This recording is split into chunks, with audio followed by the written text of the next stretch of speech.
আজকে আমরা চলেছি এক অসাধারণ পথ ধরে, রাঙামাটির বিখ্যাত কাপ্তাই রোড। এই পথ শুধুই একটি রাস্তা নয়, এটি যেন একটি অনুভব, একটি শান্তি খুঁজে পাওয়ার যাত্রা।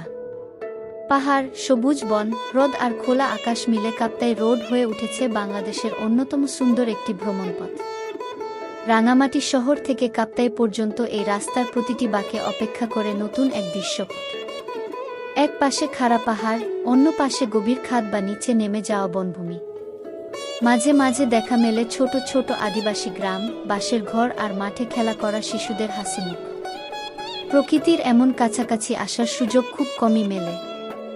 গাড়ির জানালা দিয়ে যখন শীতল হাওয়া এসে মুখে লাগে, চারপাশে ছড়িয়ে থাকে নির্জনতা আর শান্ত প্রকৃতির ডাক, তখন মনে হয় সময় যেন একটু থেমে গেছে।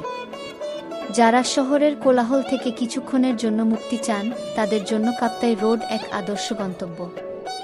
এই রোড ধরে আপনি যেতে পারেন কাপ্তাই হ্রদ, কাপ্তাই জলবিদ্যুৎ প্রকল্প এবং বনবিহার। রাস্তার পাশে মাঝে মাঝে চা স্টল, ছোট রেস্ট হাউস বা দোকানও চোখে পড়ে, যেখানে বিশ্রাম নেওয়া যায়। সবচেয়ে সুন্দর অভিজ্ঞতা আসে সূর্যাস্তের সময়। পশ্চিম আকাশে রং বদলাতে শুরু করে, পাহাড়ের গায়ে ছায়া নামতে থাকে, আর কাপ্তাই রোড এক স্বপ্নময় দৃশ্যের রূপ নেয়।